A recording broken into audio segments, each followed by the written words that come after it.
Bismillahirrahmanirrahim. Assalamualaikum warahmatullahi wabarakatuh. Kali ini kita akan mencoba mengupayakan untuk bisa lebih cepat ya selesainya, karena ada masih pembahasan tentang agama dan Pancasila, kemudian agama dan negara ya, dalam negara Pancasila, kemudian kita lanjut langsung ke pemikiran-pemikiran Barat, ideologi-ideologi Barat, baik yang liberalisme, kapitalisme maupun yang komunisme, sosialisme dan seterusnya. Oke, secara ini kan kelihatan langsung semua ya tiga-tiganya ya. Nah, kita kita lihat ini ya, artikel jurnal ini yang berasal dari tesis saya. Apa yang disampaikan oleh Soekarno itu dalam makalahnya Nasionalisme, Islamisme, dan Marxisme, yang disampaikan oleh Soekarno adalah dia mencoba untuk mengenali, mencoba untuk mengeksplor ya. Dia mengeksplor, menganalisis, melakukan eksaminasi terhadap ya, menguji terhadap adanya korespondensi, koherensi di antara tiga gagasan besar yang ada di sini. Karena pada masa itu sebelum 1920-an ya, sebelum tahun 1920-an itu bangsa yang dikenal di wilayah jajahan Belanda di Asia Tenggara adalah bangsa Jawa. Belum ada bangsa Indonesia sebelum tahun 1920. Yudi Latif dalam menulis disertasinya terkait intelijensia Muslim Indonesia, dia konsisten menggunakan Hindia Belanda untuk angka-angka tahun peristiwa-peristiwa yang terjadi di Hindia Belanda sebelum 1920. Per 1920 dia walaupun belum ada Sumpah Pemuda, tapi 1920 tank itu dia sudah menggunakan Indonesia. Jadi dia mencoba memberikan pembagian, karena pada saat itu Indonesia secara politik belum punya arti kata Indonesia itu. Secara geografis itu sudah ada. Indonesia sudah digunakan kata Indonesia. Kata Indonesia merujuk pada keseluruhan kepulauan yang juga disebut Malay Archipelago. Archipelago. Ya, semua Malay Archipelago, Filipina, Indonesia hari ini, Timor Leste, Andaman dan Nicobar, Pulau Natal ya, Pulau Christmas, Pulau Kokos di selatan Pulau Jawa tuh ya, Kepulauan Kokos, Pulau Natal ya, Pulau Christmas yang sekarang adalah wilayahnya jajahannya Australia, kemudian Andaman dan Nicobar yang berada di dalam kekuasaan kekuasaan India, itu adalah Indonesia. Kenapa? L'Indonesia, Indonesia, ya Indonesia. Itu disebut sebagai Indonesia, Indosnesos, ya kepulauan India. India mana? India Timur. Memang India Timur secara apa ya? Para pendatang, para penjelajah Yunani kuno, Romawi kuno, ketika datang ke India dan seterusnya, itu melihat itu sebagai India depan, India ke depan lagi. Bahkan kisah Mahabharata, apa? Bahasa makna dari kata Mahabharata apa? Artinya kata Mahabharata. India besar, Bharata, Barat, India. Kemudian Maha itu kan besar. Jadi Mahabharata itu ya India besar, India Raya yang mencakup wilayah yang terindianisasi. Indianisasi itu yang menyebabkan wilayah Nusantara dikenal juga sebagai Indonesia. Itu sampai Filipina. Filipina juga termasuk. Malay Archipelago itu masuk sampai Filipina. Ya, batas utaranya malah batas utara timur laut ya, Guam. Pulau Guam itu masih masuk dalam Malay Archipelago. Andaman dan Nicobar di barat, lebih barat loh dari coba dilihat lagi deh di petanya. Kayaknya seingat saya Andaman dan Nicobar itu lebih barat lagi dari ujung Pulau Sumatera, ujung kota Sabang ya. Sabang kan bukan pulau di Sabang itu bukan titik paling barat. Agak di barat lagi ada satu pulau kecil, lebih kecil dari itu yang sebenarnya itulah titik aslinya, titik nol yang asli. Tapi eh, apa namanya geopolitical for geopolitical reason ya. Jadi yang disebut titik nol itu ya di pusat kota Sabang, bukan di ujungnya. Tapi di situ dia lebih barat lagi itu Andaman dan Nicobar. Ujung baratnya di situ. Ujung utara timur lautnya di Guam. Selatannya lebih selatan Rote atau lebih selatan Kokos Christmas ya. Saya coba nanti kita cek lagi di peta pemetaannya. Asia Tenggara itu sebesar itu. Kepulauan Asia Tenggara yang disebut Indonesia ya secara geografis itu sebesar itu. Nah, kemudian belum ada waktu itu. Sebelum 1920 itu belum ada makna politik. Baru ada kemudian. Makna politiknya baru lahir belakangan. Nah, pada masa itu ya Soekarno melihat ini perlu bangsa kita ini punya satu gagasan, satu upaya sintesa pemikiran. Karena begitu banyak pemikiran dari para nasionalis pejuang kemerdekaan.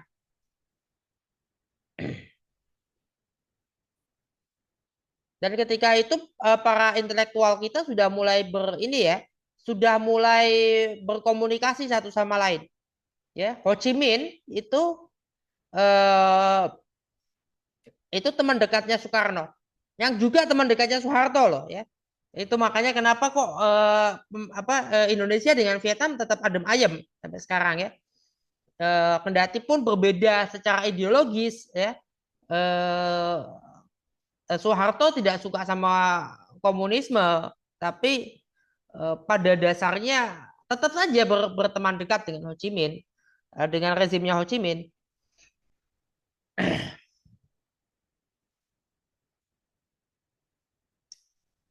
Nah, Soekarno mengkritik ya, mengkritik gagasan demokrasi liberal, kapitalis, dan komunisme, sosialisme yang kemudian ini dilakukan, dia melakukan sintesa, ya sintesa itu bahkan tiga ya, yang berangkat dari aliran-aliran ideologis yang ada. Eh, Perbedaan jelas. Soekarno itu tidak seperti Tan Malaka yang lebih materialis ya. Materialisme itu bukan bukan pada ini dia eh, materi sebagai realita ya. Artinya dia melihat konsepsi realita ada pada materi ya. Jadi titik pokoknya ya, titik tumpunya realita ada pada materi.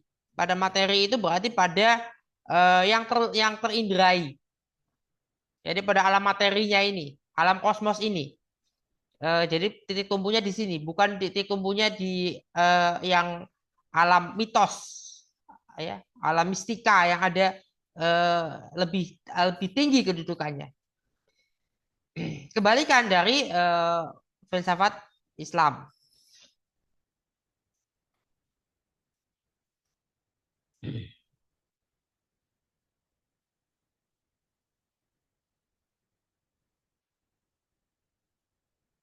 di sini gagasan Pancasila itu juga banyak didukung ya sebetulnya oleh tokoh-tokoh nasional kita pada masa itu.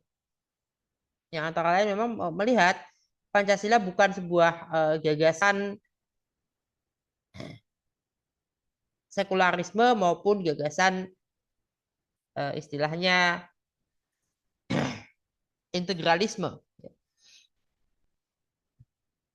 Ini ya. Kalau teman-teman baca tulisan yang ini, nah, ya, integralisme dan sekularisme itu disintesakan. dalam paradigma simbiosis atau substansialis ini. Nah, paradigma ini oleh Abdurrahman Wahid, ya Haji Abdurrahman Wahid, Gus Dur ya, disebut paradigma fikih, legitimasi bersama, common legitimation, komunal, mutual ya, mutual legitimasi. Saya menempatkan agama dan negara itu mutual ya, sebagai rekan, teman, dan ada kesalingan di sini.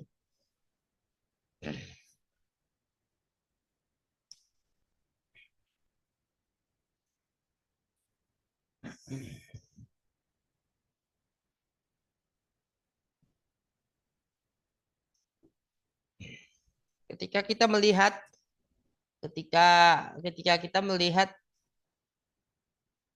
belum ya? Ah, udah belum? Ya, lambat. Nah,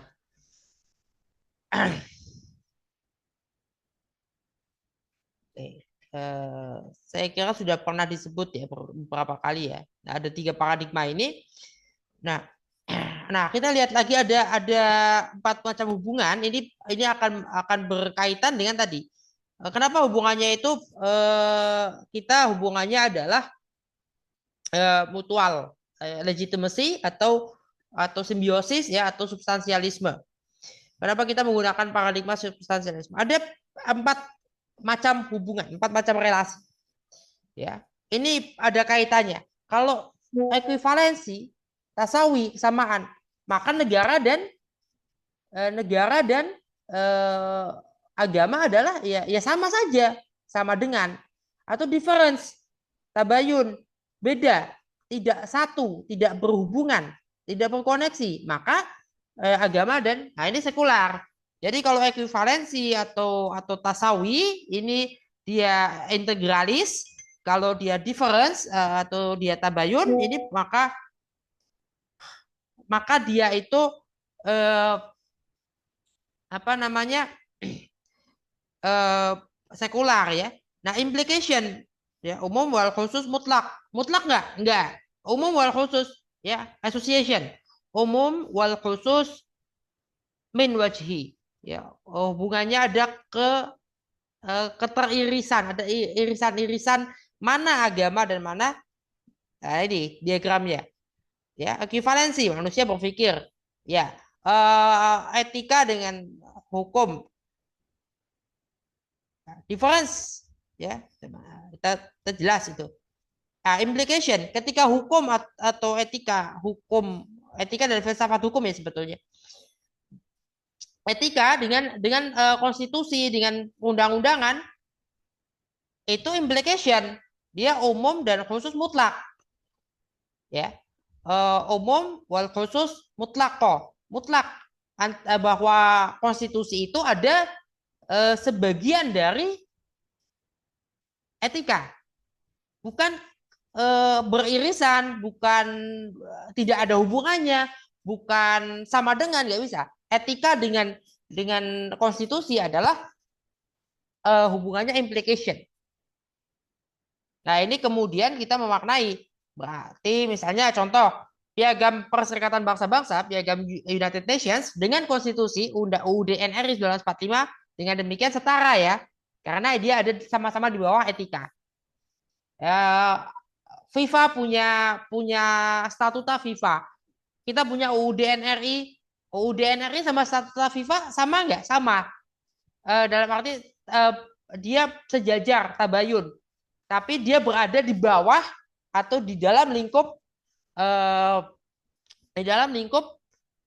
implication ini umum dan khusus mutlak.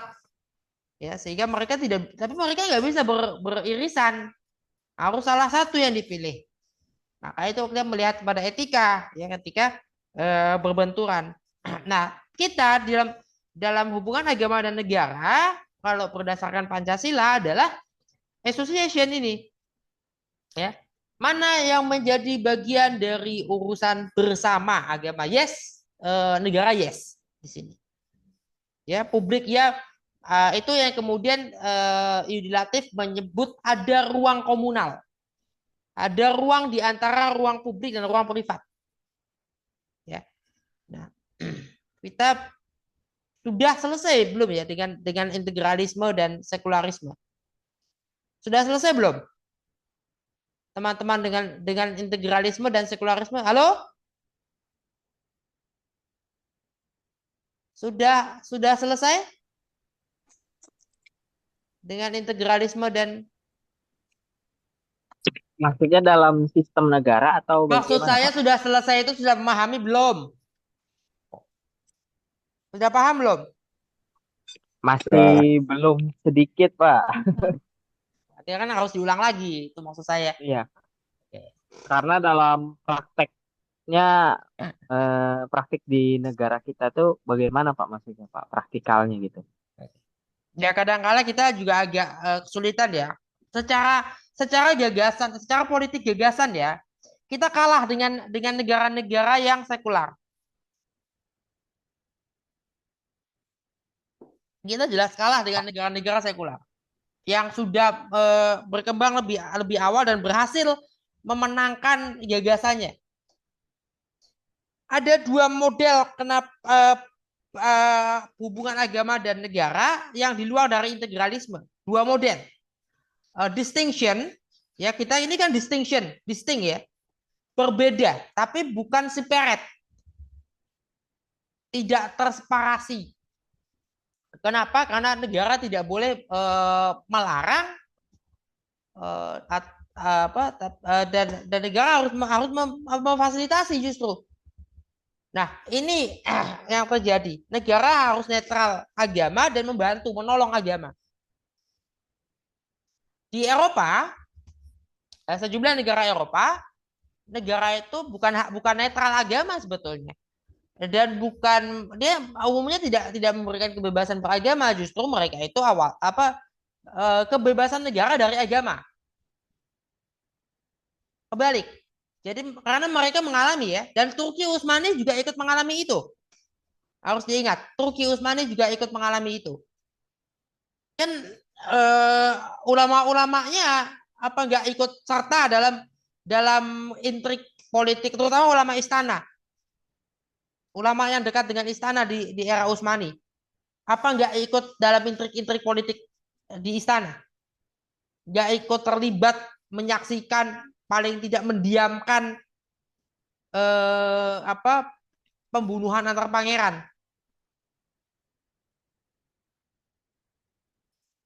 Mereka jelas terlibat, setidaknya mendiamkan. Nah ini kan kemudian menunjukkan apa yang memicu sekularisme di lingkup di wilayah Eropa.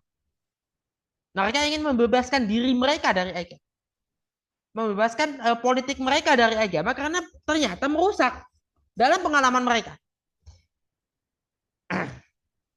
Dalam pengalaman mereka merusak ternyata. Ya udah ditinggal karena dianggapnya merusak. Gitu. Kalau Jadi, Pak, maksudnya integralisme agama dan negara ini, apakah seperti pemikirannya Cak Nur itu tentang demokrasi deliberasi? Jadi agama dan politik itu disetarakan, tapi ya itu tidak substansialisme apa? tadi, simbiosis, hubungan simbiotik, bukan integralis. Cak Nur simbiotik. Oh ini berarti belum mengerti ini ya. Oke, satu persatu. Aduh, kacau, belum tahu banget ya. Nih loh integralisme nih ya, nih kan integralisme. Wilayah agama dan negara itu sama, ya, dianggap satu, menyatu. Nah, agama dan negara ini membangun relasinya equivalence, ya tasawi. Yaitu dianggap sama, equal dalam arti sama dengan otoritas agama ya otoritas spiritual, otoritas politik, otoritas spiritual sama. Ya sehingga ini zaman kuno begitu. Raja-rajanya menganggap diri mereka adalah representasi Tuhan. Nah ini kemudian ada ritus spiritual itu moralitas itu diatur secara ketat, ya. Denominasi ya bisa dilarang, bisa ya dan sebagainya. Nah, paradigma sekularistik itu sekular, pemisahan. Nah, pemisahan itu kan ada dua. Separation. Nah, ini separation nih. Sekularisme itu separation, separate. Dia melawan dari integralisme itu, ya. Sejarahnya panjang dari terjadinya liberalisasi pemikiran, ya. Adanya kebebasan, ada setidaknya ada 3 model, ya. Benua Amerika, khususnya Amerika Utara ya, US, Kanada. Kemudian yang berlaku di Eropa, terutama Germanik ya, Germanik dan kontinental, sorry, kontinental ya, kontinental Europe. Kemudian negara-negara komunis dan bekas komunis. Ya, ini agama dimasukkan ruang privat. Ya, dipisah. Kenapa? Mereka melawan otoritarianisme gereja. Nah, otoritarianisme dari otoritas agama itu dilakukan juga di Turki Utsmani.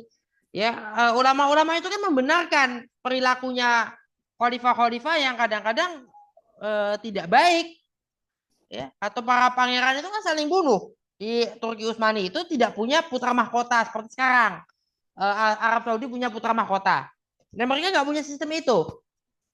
Khalifahnya meninggal, tidak jelas siapa yang akan menggantikan. Nggak ada surat wasiat. Ya, mereka bisa saling bunuh.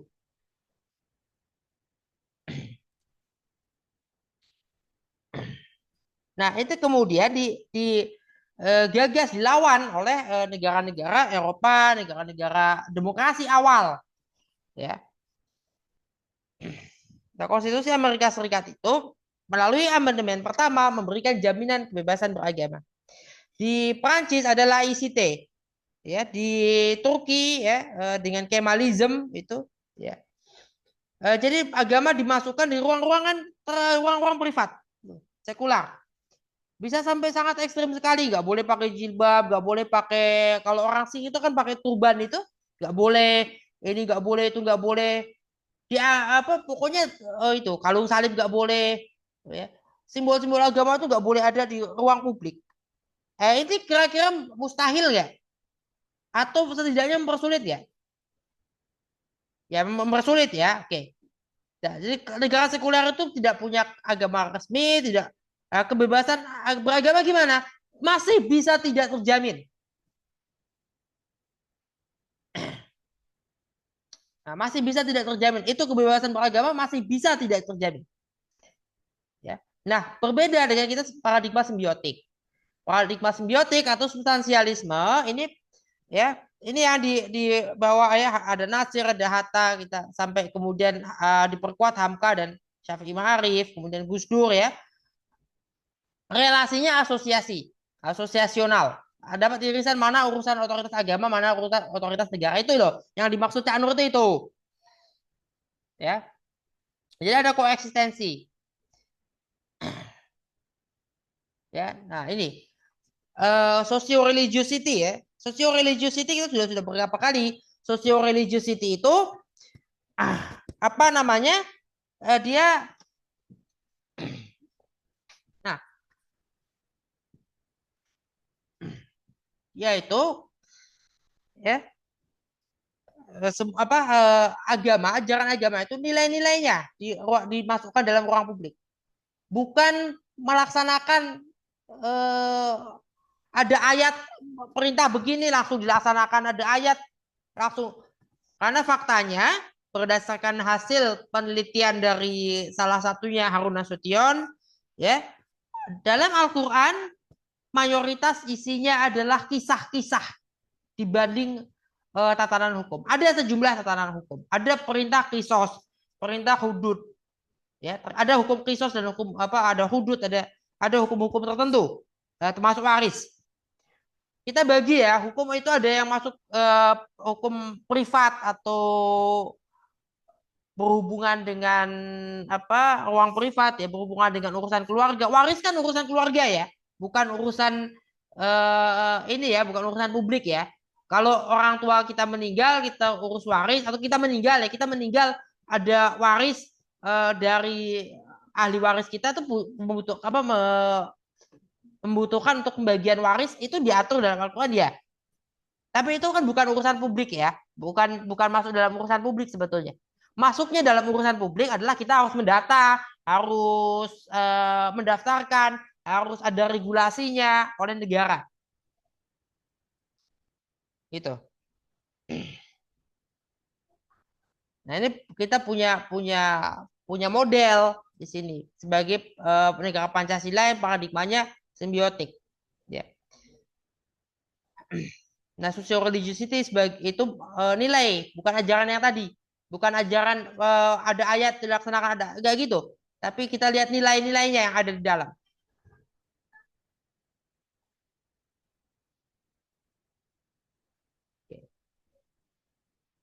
Yang dimaksud oleh Soekarno, yang diinginkan oleh Soekarno adalah demokrasi yang beretika, demokrasi yang tidak liberal ekstrim, ya, tidak liberal ekstrim dan apa namanya dia mau menghormati, ya, mau untuk tidak memenangkan semuanya. Winner takes all itu nggak boleh menurut Soekarno. Jadi tidak liberal ekstrim. Ada aturan, ada tatanan etika, moral, ya.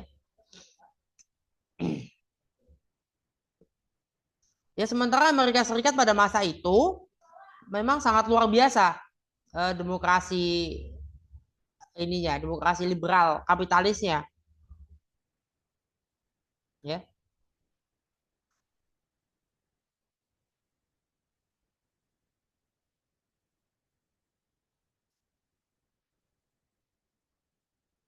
Ya. Demokrasi liberal liberal kapitalisnya itu jelas sekali di sana itu.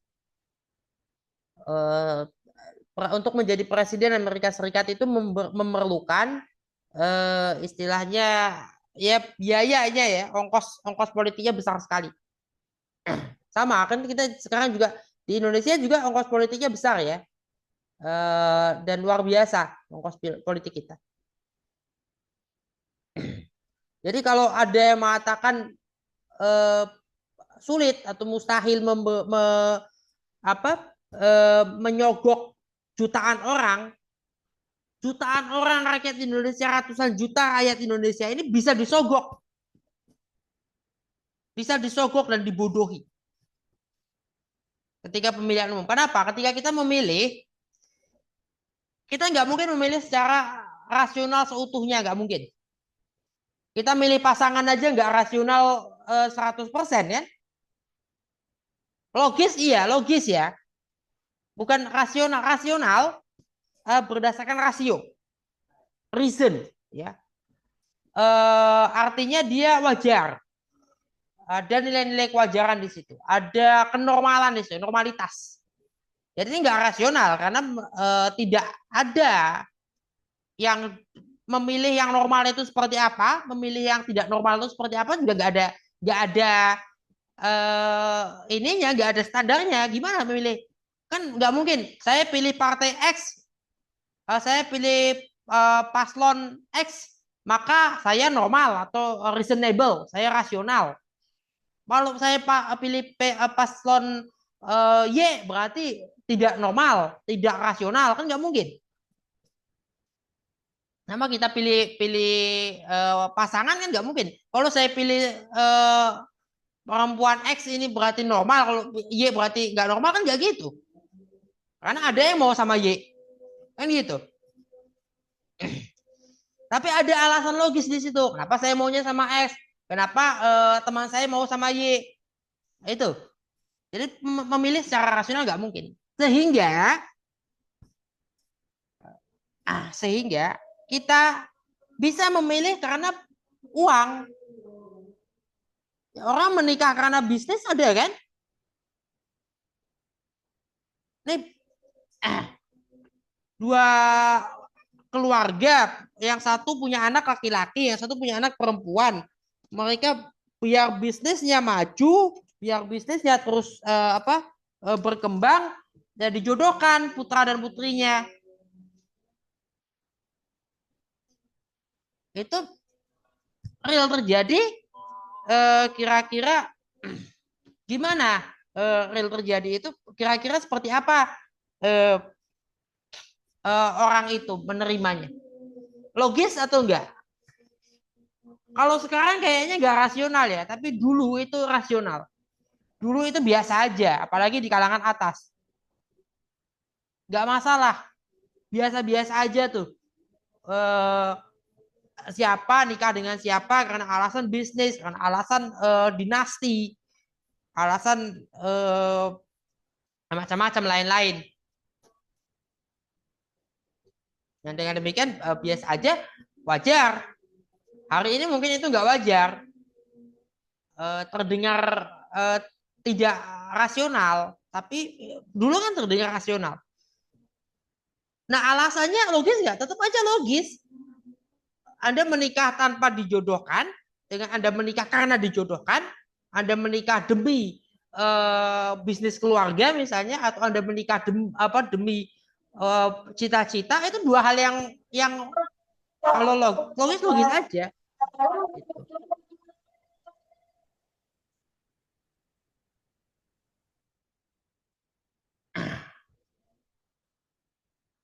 Nah, ini semakin melebar kalau dibiarkan dibahas substansialisme. Tadi substansialisme ya.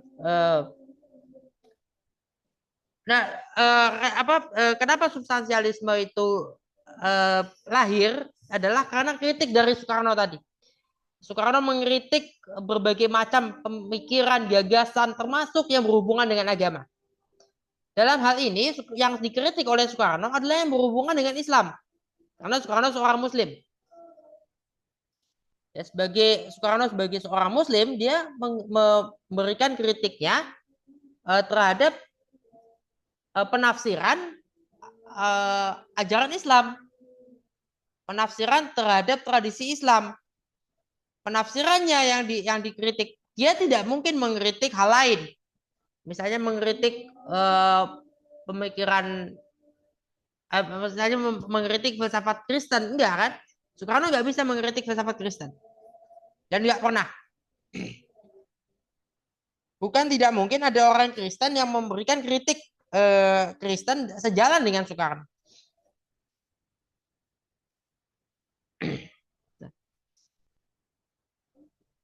Kita lanjut ke ragam pemikiran dan ideologi Barat ya. Ada sejumlah tradisi ya. Awalnya tradisi Barat modern itu bermula dari Cartesius ya atau Descartes. Kemudian John Locke dan Rousseau ya punya gagasan ini, teorias politika, kontrak sosial ya. Adam Smith punya gagasan kapitalisme, kemudian ada komunisme, Marx dan Engels, kemudian Weber punya gagasan ya sejalan dengan uh, kapitalisme ya, liberalisme. Nah, ini banyak. Nah, teori kekuasaannya yang berbeda antara John Locke dan Montesquieu. Ya. Teorias politika ini dibangun oleh kedua orang ini. Nah, sebelum ada kontrak sosial itu negaranya apa? Negaranya imperium. Imperium dibangun oleh satu golongan, satu kelas, satu strata sosial, bahkan satu keluarga, ya. Desa dulu juga begitu, keluarga pendiri itu yang menguasai keseluruhan. Ya, raja dulu membangun istana, buat ibu kota dan seterusnya, menaklukkan sana sini, menaklukkan sana sini. Ya, itu imperium. Gak ada kontrak sosial, gak ada kontrak sosial pada saat itu. Kontrak sosial itu baru disadari ada setelah adanya gagasan tadi dari Rousseau tadi dan dari apa tadi? Dari John Locke dan Rousseau ya tentang kontrak sosial. Nah, Rousseau ini menyebut manusia itu memilih manusia tidak patuh kepada siapa itu bukan sebuah yang tanpa pilihan, bukan alamiah.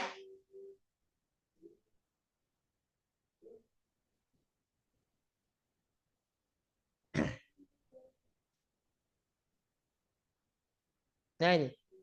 Demokrasi liberal bagi Soekarno itu menumbuh kembangkan kapitalisme, bahkan sampai pada individualisme, sampai pada kolonialisme, ya, kolonialisme kapitalis global.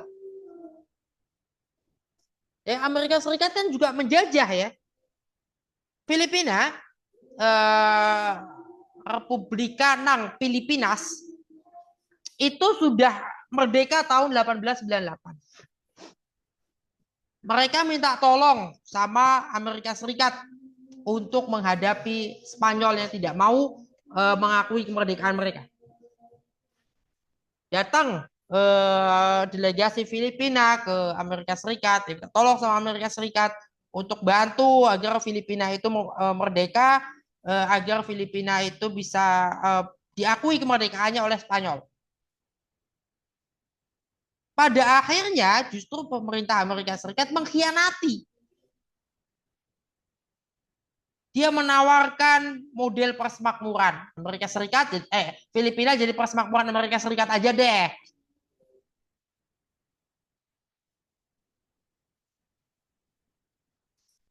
Jadi sangat licik dan picik, sangat licik, sangat culas, sangat sangat picik, sangat gila itu mengkhianati begitu. Ya, mereka mungkin melihat ini ya orang Asia gitu. Jadi ada rasisme di situ. Sementara dengan Spanyol kan masih cenderung punya kesamaan rasial ya. Sekalipun sudah beda ya, Latin Latin dengan Latin ya, Latin dengan Germanik kan berbeda.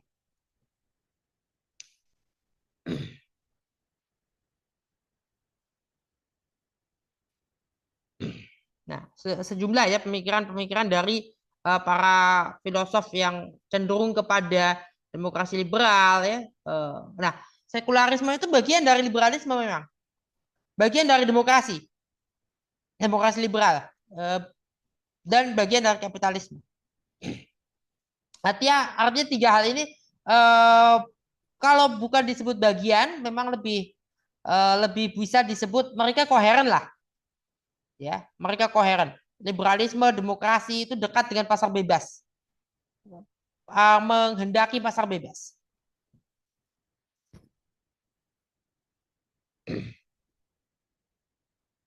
Ya, tapi juga kebebasan beragama, nah itu. Nah, sekularisme dengan substansialisme berbeda. Agama di ruang privat dalam sekularisme. Agama ada di dalam relasi simbiotik ketika bicara substansialisme. Relasinya asosiatif. Mereka agama dengan negara itu berhubungan setara, seimbang, mutual, ya, sehingga saling ada kesalingan di situ.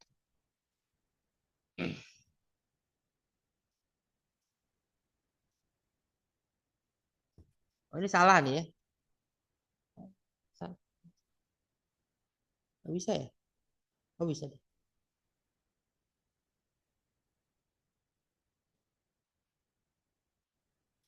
Amandemen 1 ya, bukan amandemen 2. Nah, politik akomodasi. Ya.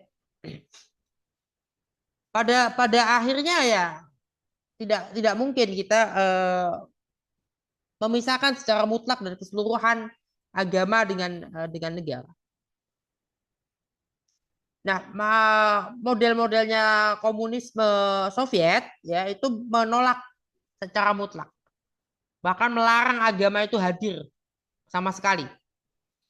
Nah, ini yang menjadikan perbedaan adalah ketika kemudian mau hadir, kemudian diteruskan oleh Deng Xiaoping yang akhirnya menggagas adanya sosialisme dengan karakteristik Tionghoa, karakteristik Cina. Tionghoa itu dari Zhonghua, setahu saya. Zhonghua, Tiongkok. Kita Cina menyebut China itu lebih umum diterima oleh masyarakat dunia sebetulnya. Hanya kita ini punya masalah dengan persoalan nomenklatur. Mana Tionghoa Indonesia, mana Cina.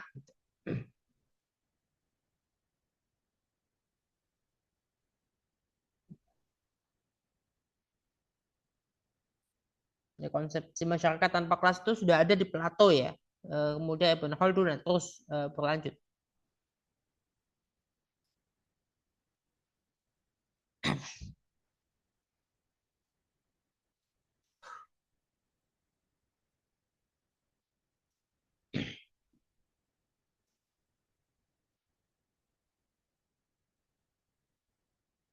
Nah, pengaruh Barat ya. Barat itu punya pengaruh. Kita mengambil demokrasi, mengambil nilai-nilai keadilan sosial, nasionalisme ya. Nah, nasionalisme ada tiga ya. Nasionalisme religius, agama, itu baru ya, baru ada belakangan ketika negara bangsa hadir, tapi agama juga hadir sebagai dua faktor pemersatu yang sama, yang sama kuatnya. Di Indonesia juga agama dan kesamaan nasib. Agama menjadi faktor penguat. Faktor pemersatu kita sebetulnya adalah selain agama Islam, ya Islam menjadi faktor pemersatu. Sebetulnya kekristenan juga menjadi faktor pemersatu. Yang keduanya kan adalah sama-sama dijajah oleh Belanda. Penjajahnya sama. Entitas politik imperium yang menjajah itu sama.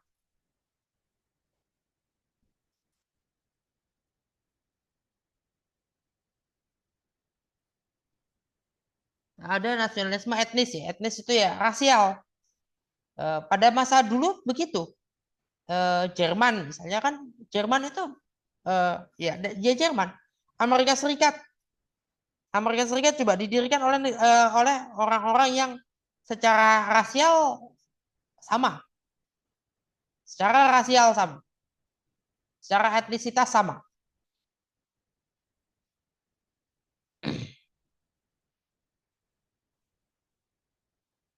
Ada hukum sipil, kita punya kodifikasi hukumnya ya, ada nilai-nilai ya, kerakyatan bukan populisme ya, beda. Solidaritas sosial, pluralisme dan seterusnya, kebebasan sipil, ya hak sipil politik, ya. Ya Bung Hatta juga mengakui peran ajaran Islam dalam membangun membentuk demokrasi Indonesia. Ya ini kan ini sudah pernah kita bahas ya bagaimana ya, dan saya kira tidak harus semuanya saya ulang. Kita sudah pernah sedikit kita bahas kemarin-kemarin di pertemuan-pertemuan sebelumnya. Jadi ini sudah 3 pertemuan ya sekaligus kita kerjakan. Silakan kalau ada yang mau bertanya atau menanggapi.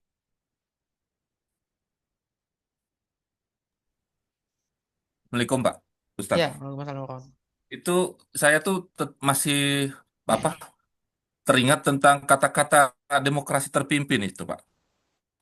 Jadi maksud saya itu sebetulnya apa yang sebetulnya kemarin sehingga kita tuh timbul istilah demokrasi terpimpin. Itu yang pertama Pak Ustadz. Yang kedua, untuk demokrasi ini kan kalau kita melihat ada yang mengatakan kita belum siap Ustadz untuk sebuah demokrasi karena masalah masalah apa SDM kita yang masih belum merata, masalah pemahaman tentang politik itu sendiri, Ustaz. Sehingga ketika demokrasi itu berjalan, ya plus minus banyak sekali yang menimbulkan ketidakpuasan itu. Ya, jadi mohon pandangannya, Ustaz. Kira-kira kondisi saat ini Indonesia sama seperti Perancis pasca revolusi 1789. Setelah Bastille ya, eh, Bastille ya kan dirayakan terus ya, diperingati oleh masyarakat Prancis ya, Bastille Day, ya, Hari Bastille. Bastille diserang, dihabisi, dibongkar, kalau nggak salah masih ada satu bekas menaranya ya, yang masih berdiri eh, dan dibiarkan begitu. Itu pada tahun 1789 ya. Setelah itu apa yang terjadi? Napoleon Bonaparte itu hadir ya. Aslinya Napoleon pengen negaranya yaitu Korsika merdeka, jadi Korsika republik sendiri. Tapi pada akhirnya Korsika tidak juga eh, merdeka sampai sekarang. Korsika menjadi satu entitas region di Prancis. Terdiri atas dua provinsi ya kalau nggak salah Korsika. Prancis kan punya departement ya. Departement itu provinsi. Kalau kita provinsi dia departement.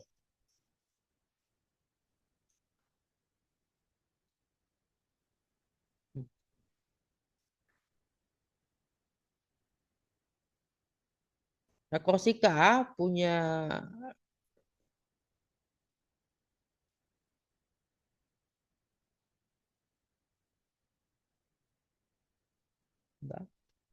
dia satu atau dua ya? Oh, dua departemennya, dua provinsinya. Ya, yang dua itu provinsinya dua. Dua provinsi dan apa?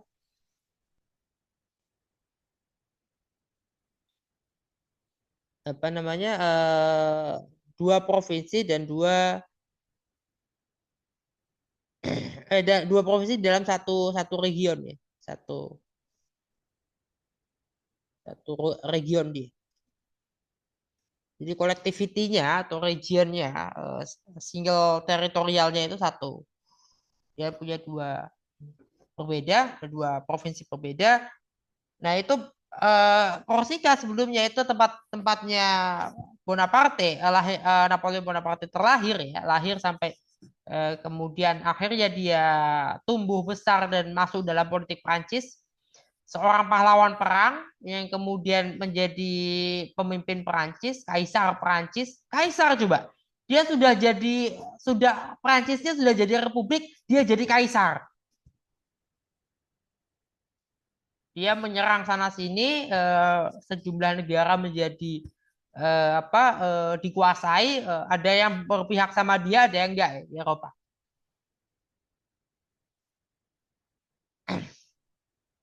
Dan kira-kira itu terjadi hari ini.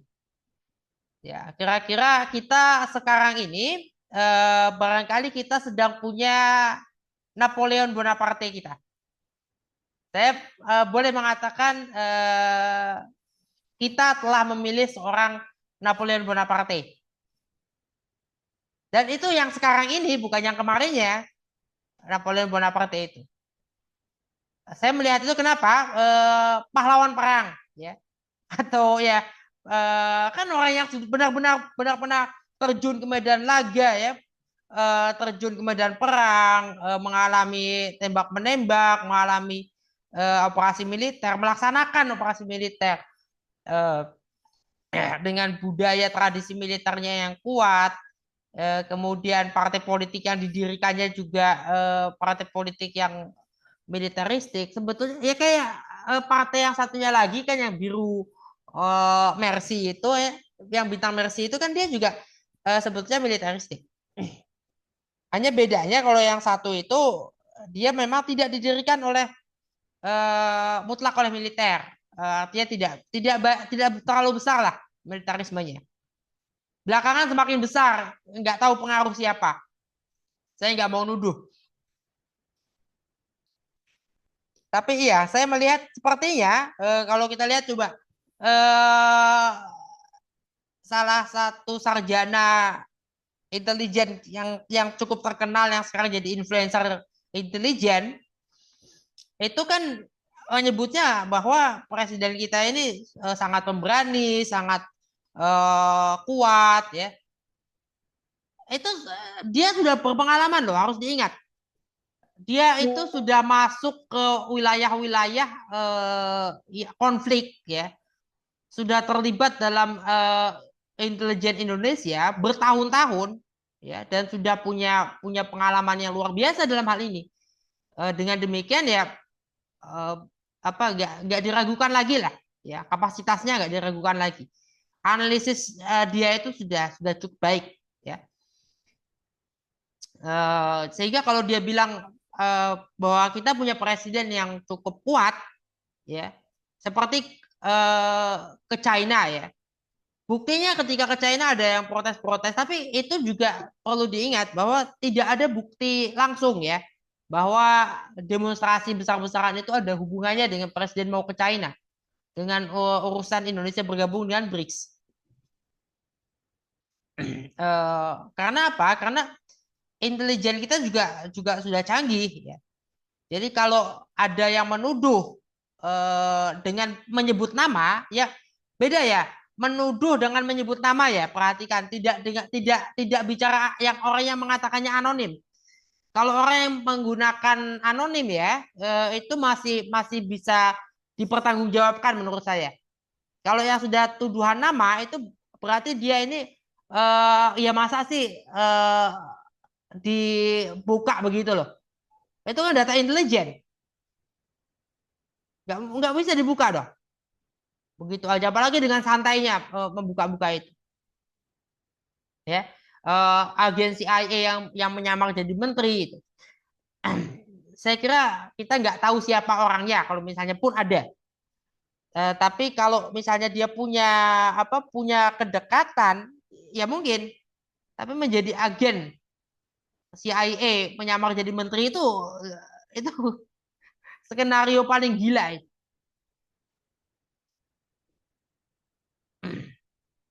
Itu skenario paling gila. Karena apa? Karena keterlibatan intelijen Partai Komunis China ya, Partai Komunis China waktu itu masih Partai Komunis ya, yang kemudian PRC dalam BPUPK kita itu kan siapa tokoh? Ada satu anggota BPUPK ya yang dituduh dan akhirnya dikatakan terbukti, tapi sekalipun dia meninggal itu warga negara PRC, People Republic of China, tapi tetap secara hukum benar nggak sih bisa dibuktikan? Belum tentu. Ya nggak bisa dong karena itu buktinya RRC ngasih ngasih paspor ya nggak gitu cara membuktikannya. Dia masih paspor bisa aja karena suaka, permohonan suaka dikasih karena kemanusiaan, bukan bukan alasan yang lain-lain. Kan kondisinya ini tahanan rumah dan wafat adalah tahanan rumah nggak selesai pengadilannya kan, bahkan mungkin belum dimulai. Artinya kan tidak ada ketahuan, tidak jelas ya. Kalaupun tuduhan, kalaupun dianggap ada itu nggak sampai nggak ketahuan lah, nggak mungkin bisa terbukti, hampir mustahil untuk terbukti tadi. Tapi tadi ya terkait dengan Indonesia belum siap demokrasi, saya kira bukan kita belum siap demokrasi secara kemudian kita nanti belajar dulu, studi dulu apa segala peningkatan sumber daya manusia dulu. Sementara Amerika Serikat juga mengalami itu kok di masa awal. Kemudian eh, apa ya? Negara-negara Eropa daratan juga mengalami. Prancis itu sudah punya apa? Sudah jadi republik tiba-tiba kan berapa kali? Nah Prancis ini punya sistem itu ya, menghitung menghitung secara jujur. Republik keberapa? Sekarang republik keberapa ya Prancis? Yang didirikan oleh De Gaulle.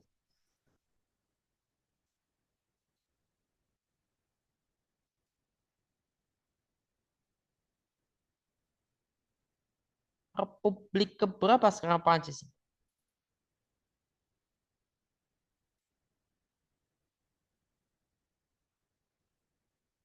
Ini kelima, 1998.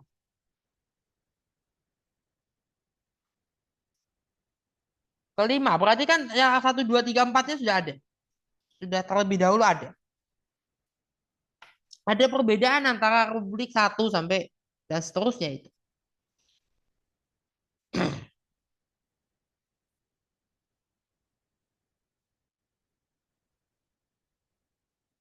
Dan dia terus-terus berubah. Eh, sedikit demi sedikit dan Prancis begitu begitu jujur menggunakan penomoran itu. Indonesia bisa nggak? Indonesia juga sebetulnya begitu loh. Indonesia ini kan Republik Satu kapan? Kalau kita mau jujur, Republik Indonesia Republik Satunya kapan? RIS ya Pak ya. Sebelumnya apa? Republik Eh, Satu itu bahkan cuma satu kabinet. Karena begitu ada Perdana Menteri, tapi masih itu adalah Republik Dua sebetulnya. Masa revolusi, karena pra revolusi ya, 1 tahun pertama, bukan 1 tahun ya, bulan-bulan pertama itu menjelang, karena revolusinya kan bukan dimulai langsung di tahun 45. Revolusi itu dimulai 1946 sebetulnya. 1945 itu baru masuknya sekutu. Pada bulan November itu perang di Surabaya masih melawan sekutu. Sekutu kemudian meninggalkan. Kenapa? Siapa pemimpin sekutu di Asia Tenggara? Lord Lord Mountbatten itu nggak suka dia sama Van Mook lama-lama. Dia ngeliat nih Van Mook ini rewel aja, ya. Dia pengen pengen banget sih apa Hindia Belanda masuk lagi. Malaysia itu oke karena memang mayoritasnya begitu. Jadi Malaysia itu gagal gabung sama Indonesia tahun 40-an itu karena mayoritasnya lebih ke Inggris. Mayoritasnya tidak pengen merdeka saat itu. Tidak pengen segera merdeka saat itu. Jadi mereka lebih ya udah ikut aja nanti dulu gitu. Jadi feodalismenya masih masih didukung lah. Orang-orangnya masih mendukung para sultan itu. Jadi beda sama kita. Malaysia kan Semenanjung Malaya itu kesultanan ya. Rata-rata kesultanan. Kalau Sarawak dan Sabah, Sarawak itu kerajaan di bawah dinastinya orang asing. Ya, ada orang Inggris yang di situ mendirikan dinastinya sendiri di Sarawak. Kemudian Sabah itu aslinya Kesultanan Sulu, tapi ya, jadi sekarang kan Sarawak dan Sabah bentuk bentuk negara bagian Malaysia bentuknya republik. Penang republik. Tapi berarti secara di Semenanjung itu mayoritas adalah kesultanan. Ada republik ya kan sedikit Penang. Mana lagi sih yang republik selain Penang di Semenanjung? Kayaknya sedikit ya, sedikit sekali. Eh Republik itu. Kalau Sarawak dan Sabah, dua-duanya republik di Kalimantan Utara. Ini yang membuat adanya apa kesenjangan di sana. Tapi sekaligus juga Indonesia nggak bisa masuk. Tetap tetap Indonesia nggak bisa masuk. Mungkin mungkin bisa jadi pada satu ketika itu akan terjadi, bisa jadi. Saya nggak tahu ya. Tapi begini, jadi situasi sosial politiknya berbeda. Dan kita memulai revolusi itu 46. Berarti Republik Dua dimulai tahun 1946. Dimulai dari pertama kalinya kita punya Perdana Menteri. Kemudian Republik Tiga itu ya RIS. Republik Tiga. 4 itu ya 1950. Undang-Undang Dasar sementara. Demokrasi liberal. Kemudian demokrasi terpimpin.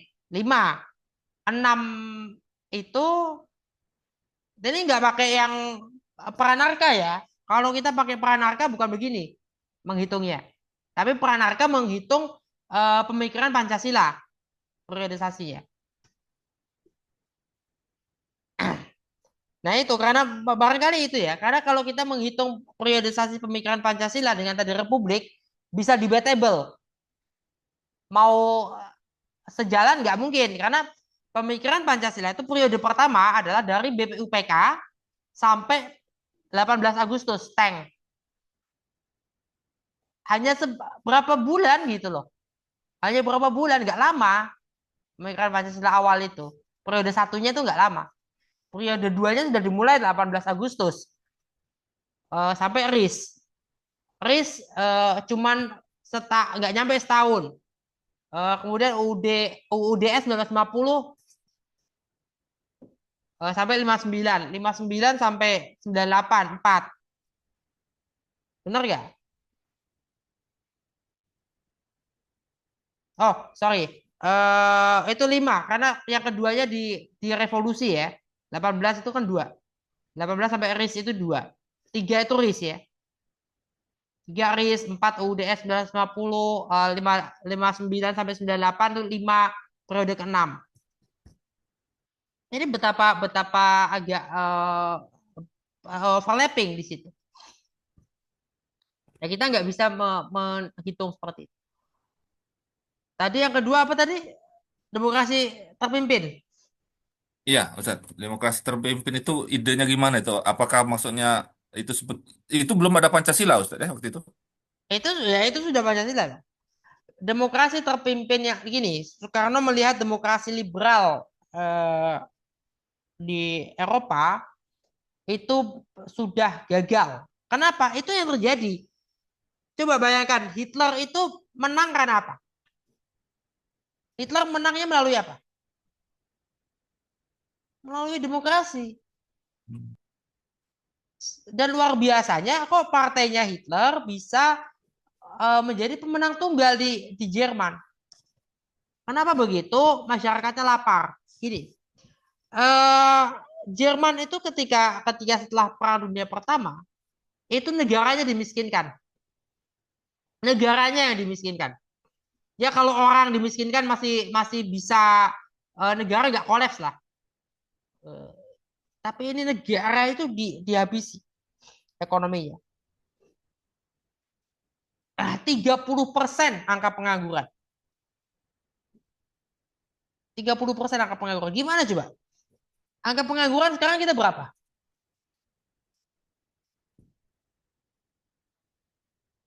Angka pengangguran di Indonesia berapa? Angka pengangguran.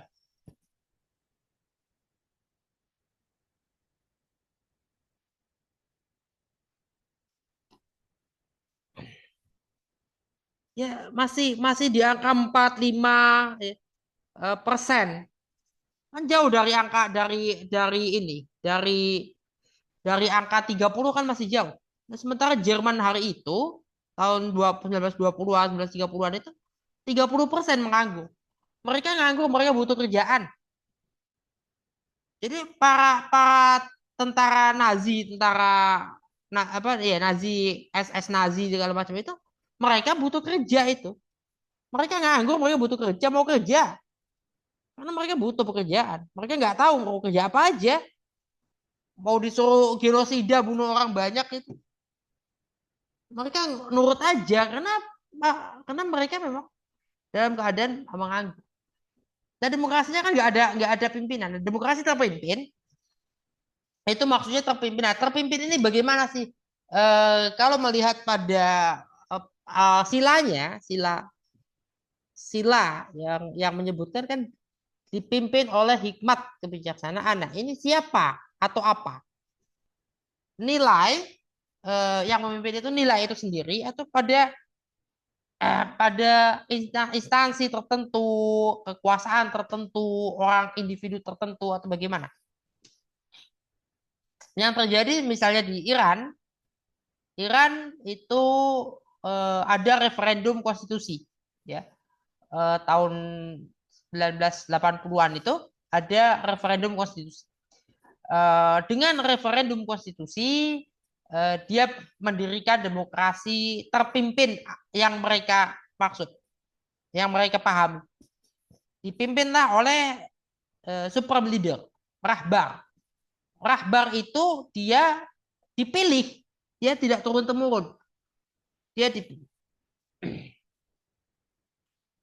Tugas rahbar adalah ya macam-macam, dia salah satunya memveto, memberhentikan presiden, tapi presiden dipilih melalui pemilihan umum. Bahkan ketika presiden wafat, ini presidennya wafat di tengah masa jabatan, mereka itu pemilu lagi. Nah ini istimewanya Iran. Ini presidennya wafat di saat masih jabatan nih, dipilih penggantinya, dipilih pemilu lagi. Dia nggak wakil naik gitu, nggak gitu caranya. Tapi pemilihan lagi. Nah, mereka punya pemimpin yang seperti itu. Super leader itu punya kekuasaan yang sangat luar biasa. Dan demokrasi yang terpimpinnya seperti apa? Banyak macam, banyak model. Kita nggak bisa mengatakan ini demokrasi terpimpin yang itu bukan. Sebetulnya sama. Sekarang ini berapa negara yang mengatakan secara resmi, secara konstitusional tidak demokrasi? Afghanistan sekarang tidak mengatakan tidak demokrasi. Afghanistan, Arab Saudi sekarang kayaknya udah mulai berubah, mulai menuju ke itu ya, mulai menuju ke demokrasi ya. Swaziland, atau Eswatini, tuh. Brunei tidak demokrasi. 4, kayaknya sekarang jadi 5 ya. Kayaknya sekarang jadi 5.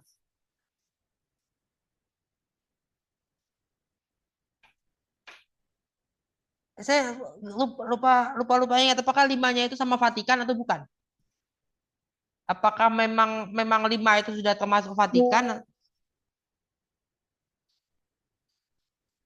Negara mana lagi yang monarki absolut?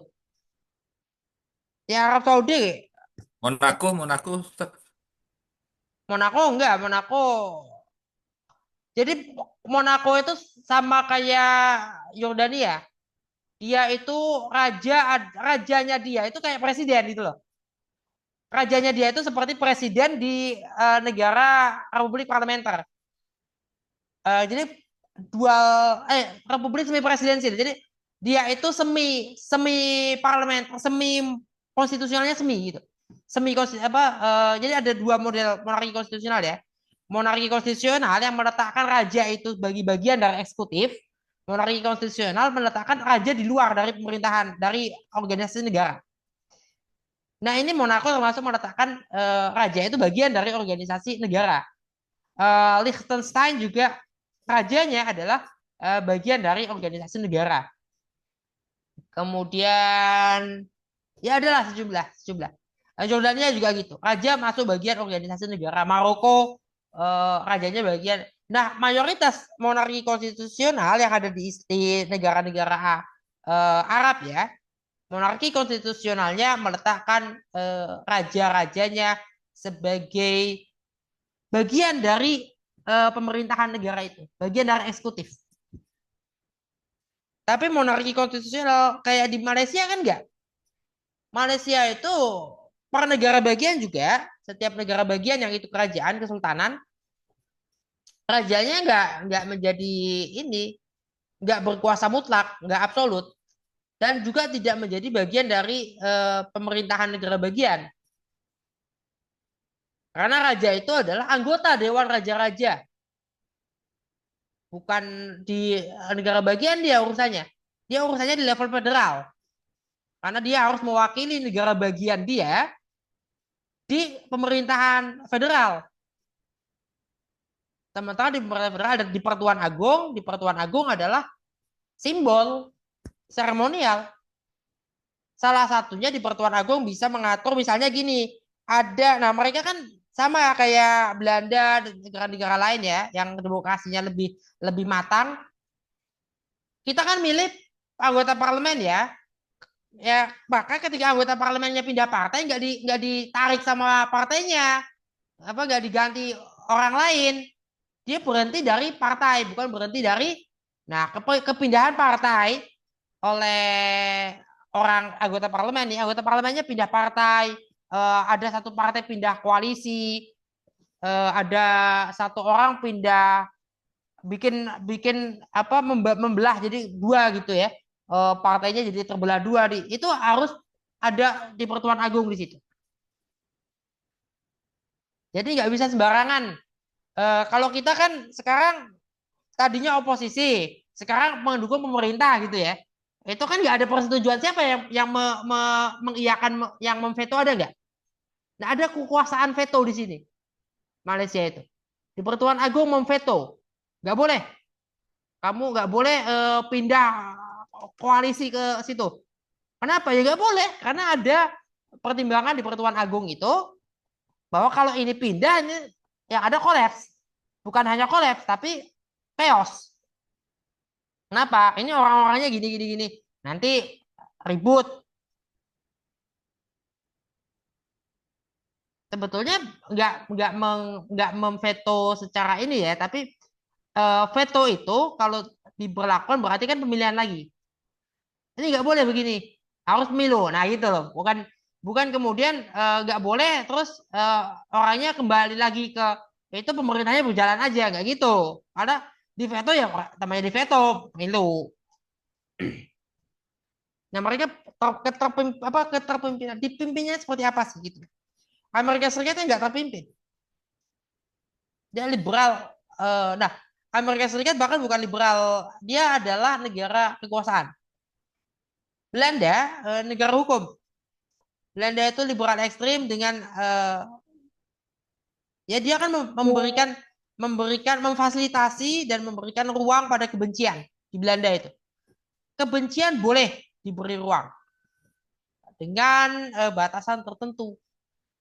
Jadi se ekstrim apapun kebencian selama saya benci sama dia ini benci pokoknya saya benci menyampaikan kebenciannya boleh asal jangan mukul deh gitu asal jangan main tangan asal jangan main senjata itu jadi kebencian boleh dilakukan jadi mereka itu benci-benci masih salaman ya ini yang tidak cocok dengan kita demokrasi liberal model liberal ekstrem itu nggak cocok sama kita nggak bisa karena budaya kita beda budaya tradisi kita beda mereka kan ketika Belanda masuk ke Indonesia masih VOC Belandanya sudah mulai sekuler nah Belandanya sudah mulai sekuler sudah mulai liberal kota Leiden itu setelah Belanda itu tahun 1600-an itu menang melawan Spanyol dalam perang 80 tahun. Spanyolnya sudah terusir, kota Leiden itu ditawari oleh Willem van Oranje. Willem van Oranje ya, bukan Willem satu yang di ini beda ya. Willem van Oranje itu bukan dia bukan Willem satu ya. Willem van Oranje itu hidup di abad ke-17 ya. Jauh sebelum kerajaan Belanda yang hari ini. Jadi kita harus baca dulu sejarah Belandanya dengan baik sebelum kita jangan sampai lupa orang-orangnya.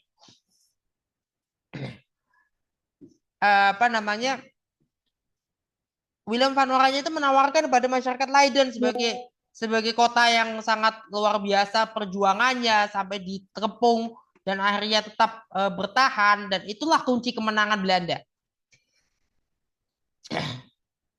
Untuk itu kota Leiden itu diberikan pilihan mau bebas pajak atau mau dibikin universitas dan mereka memilih universitas. Berdirilah Universitas Leiden yang sayang sekali ya Universitas Leiden malah menjadi alat akademis untuk melakukan penjajahan di wilayah selatan ya Global South. Mereka menjajah Karibia, mereka menjajah ke bagian selatan Afrika, mereka menjajah ke India, gitu.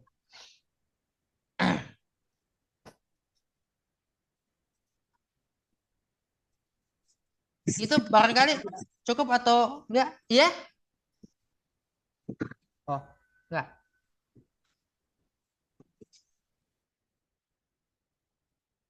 Gimana, Pak Husni? Artinya terpimpin itu berdasarkan masih nilai-nilai yang berada di komunitas itu ya Ustadz ya untuk terpimpin itu ya. Sebetulnya ya bisa ke nilai karena bisa ke orang juga ya. Bisa ke orang Oh, juga, individu atau siapa atau instansi. Kita butuh sesuatu sebetulnya untuk memastikan apa sih maksud terpimpin. Karena demokrasi terpimpin yang dimaksud Soekarno itu pada saat itu kan sangat sangat terdistorsi ya. Bahkan oleh Soekarno sendiri. Soekarno ingin merangkul semua. Soekarno ingin merangkul semua karena pada saat itu memang Indonesia tidak terancam untuk direkolonisasi memang. Untuk direkolonisasi oleh Barat ya tidak ada ancaman seperti itu. Hanya proses dekolonisasi dari bangsa-bangsa Barat itu berjalan amat lambat. Amat lambat. Mereka banyak alasan lah orang-orang Barat itu terhadap Afrika apa itu amat ya lambat lah, banyak alasan lah. Apa mereka itu mau wilayah jajahan mereka itu lepas tapi kayak nggak mau gitu. Dengan berbagai alasan maunya harus teratur menurut mereka dan sebagainya. Sampai-sampai sebetulnya banyak perang revolusi di masa itu. Padahal mereka juga misalnya Inggris dan Perancis ya, ini kan dua negara ini mendukung dan mendorong negara-negara Arab sebetulnya, terutama Arab memerdekakan diri dari Turki Utsmani. Bangsa Arab minta merdeka dari Turki Utsmani, itu kan yang membantu, yang menolong kan Inggris dan Perancis. Tapi ketika jajahannya Inggris sendiri, jajahannya Perancis sendiri mau merdeka, Indochina itu berapa kali perang sebelum merdeka? Vietnam ada berapa perang? Vietnam itu kan lama, 1955. 1955 itu ibu saya masih bayi ya, sampai 1975 ya ibu saya masuk kuliah, masuk dulu kan belum ada S1 ya.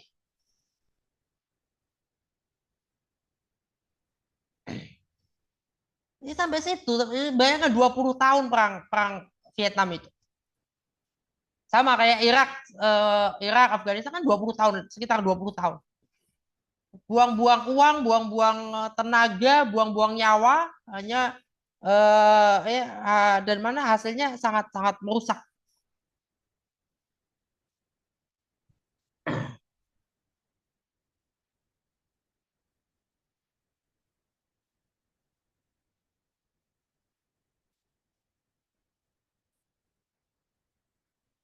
Jadi kalau kita kaitkan dengan demokrasi, lah Ustaz, artinya kalau demokrasi ini artinya terpimpin oleh nilai Pancasila, bisa bisa dibilang seperti itu, Ustaz.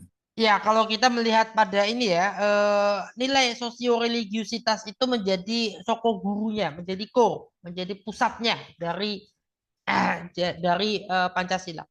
Sosioreligiusitas itu berbeda dengan kesalehan sosial, kesalehan politik, tapi lebih lebih luas ya. Kesalehan politik adalah bagian dari sosioreligiusitas. Ada sosioreligiusitas. Dia lebih luas dan lebih mendalam. Sosioreligiusitas itu masuknya ya, termasuk sosioreligiusitas itu kita menetapkan nilai-nilai itu di ruang publik dalam bentuk kebijakan ya, dalam bentuk batang tubuh konstitusi sendiri.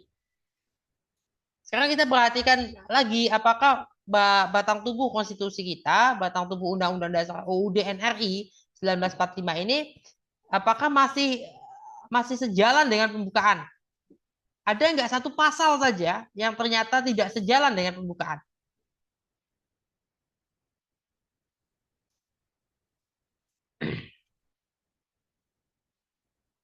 Kita sudah misalnya presiden ya. Presiden sebelumnya orang Indonesia asli, disebut begitu. Tapi kemudian diubah menjadi warga negara Indonesia sejak kelahirannya. Kita ius sanguinis ya, bukan ius soli. Di dalam pasal yang membahas kewarganegaraan kan, warga negara Indonesia adalah bangsa Indonesia asli dan bangsa lain. Sebetulnya secara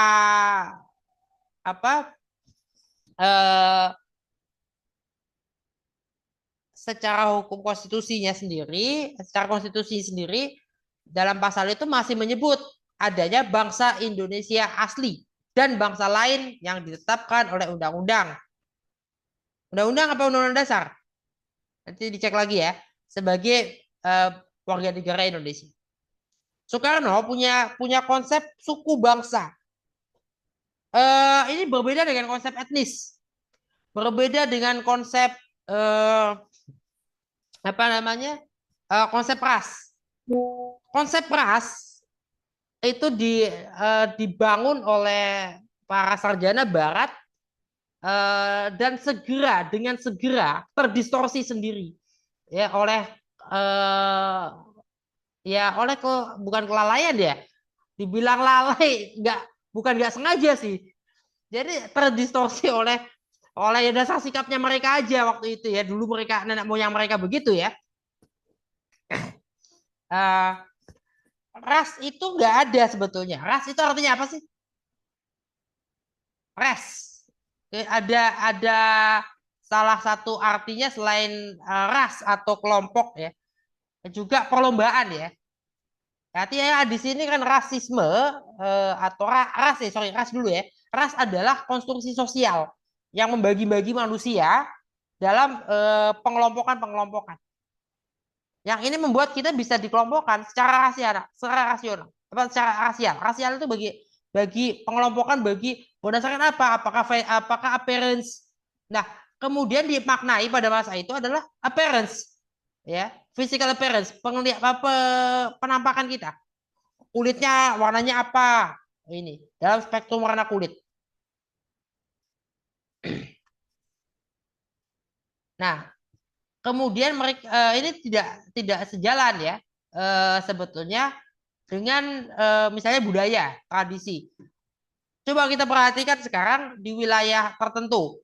Di perbatasan Rusia Cina itu ada sejumlah ya masyarakat yang kebalik namanya. Dia tinggalnya di wilayah yang Cina ya, tapi namanya nama Rusia. Setidaknya nama depannya aja. Namanya nama Rusia, tapi mereka tinggalnya di Cina, di wilayah Cina, dan warga Cina. Dan sebaliknya, dia warga Rusia, tinggalnya di wilayah Rusia, tapi namanya nama Cina. Jadi tinggal di Cina namanya Rusia, tinggal di gitu. Ada itu. Ada yang kebalik-kebalik menggunakan. Ini kan berarti ada apa namanya? Ada batas yang sebetulnya ada yang kita anggap batas sebetulnya bukan batas. Ya. Masyarakat kita itu kan masyarakat dunia pada masa itu kan melihat manusia beda-beda, wajahnya juga beda-beda, warna kulitnya beda-beda dan seterusnya. Bahasa nah. Akhirnya pada saat sekarang kita ini membagi-bagi manusia dalam lingkup linguistik. Beda dengan dulu. Nah, zaman Soekarno itu masih muda, baru lahir, itu masih banyak penggunaan ras itu, konsep ras itu. Kemudian etnis. Etnis itu apa sih? Romawi kuno menyebut etnis adalah untuk yang minoritas atau yang di luar dari Roman. Tapi siapa yang disebut Roman itu? Yang disebut warga negara Romawi, warga negara Roma itu apa? Yang mana?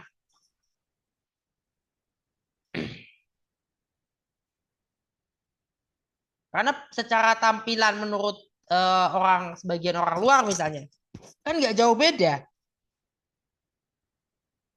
Dan karena Romawi ya, mereka yang kulitnya lebih terang di sebelah utara atau punya kulitnya lebih terang di sebelah timur, yang kulitnya lebih gelap di sebelah barat dan di selatannya, itu sama perilaku mereka. Itu bukan orang kita. Kenapa? Misalnya dari namanya, misalnya dari bahasanya, misalnya dari tampilan tertentu. Menyebut mereka bukan bagian, kemudian mereka diserang, dijajah, dikuasai, ya dan seterusnya itu. Itu yang terjadi. Konsep etnis ada dari situ. Konsep ras ada dari situ. Ada makna-makna kolonialisme di situ. Namun demikian tidak dengan apa yang disebut Soekarno sebagai suku bangsa.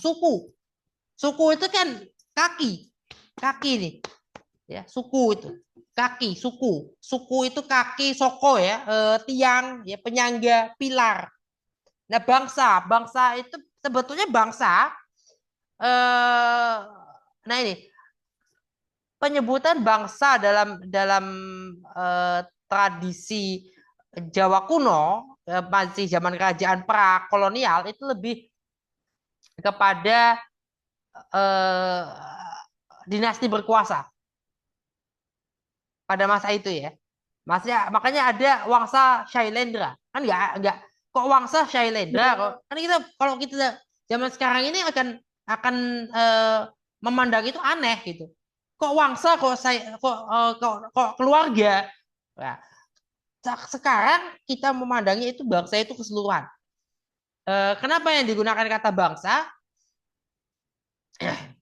Nasion ya.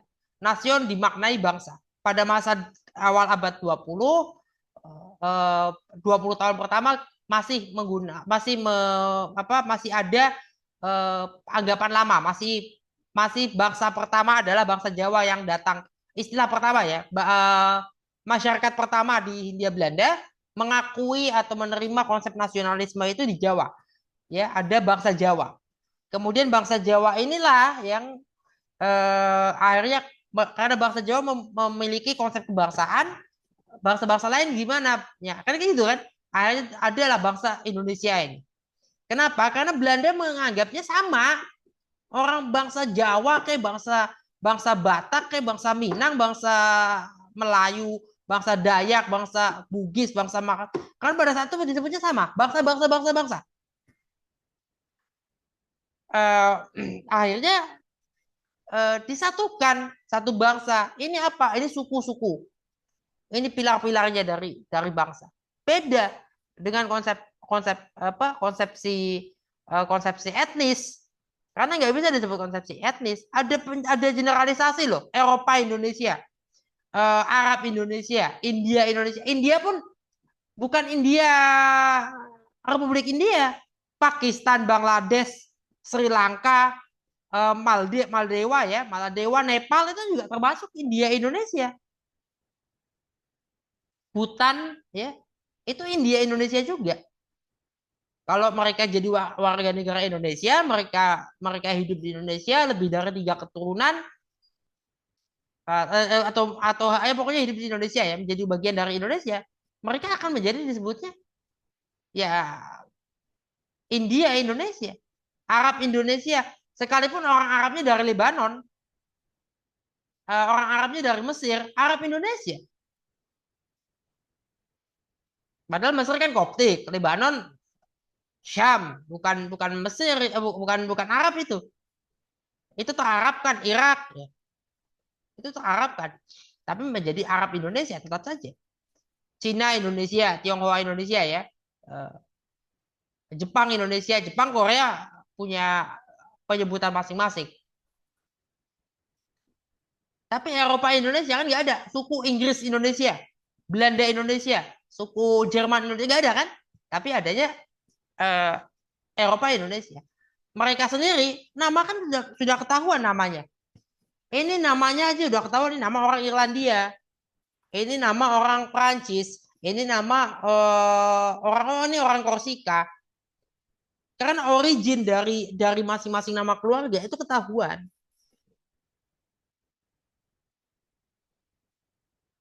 Terutama yang khas ya.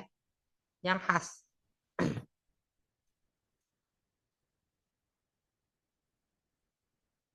Masih ada lagi?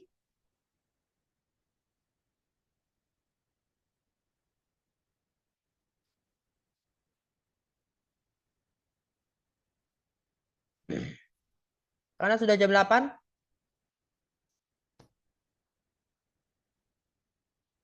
Kita supaya bisa lebih cepat. Nah, untuk UAS Pancasila belum saya ini kan ya. Kemungkinan pakai soal aja ya, supaya lebih gampang. Oh. Ada lagi atau gimana? Sudah? Saya cukup, Pak. Oh, cukup, oke. Ya, Cukup mungkin Pak. oke. Cukup ya. Sudah kita setelah ini kan ada Pak Kamali ya kalau nggak salah ya.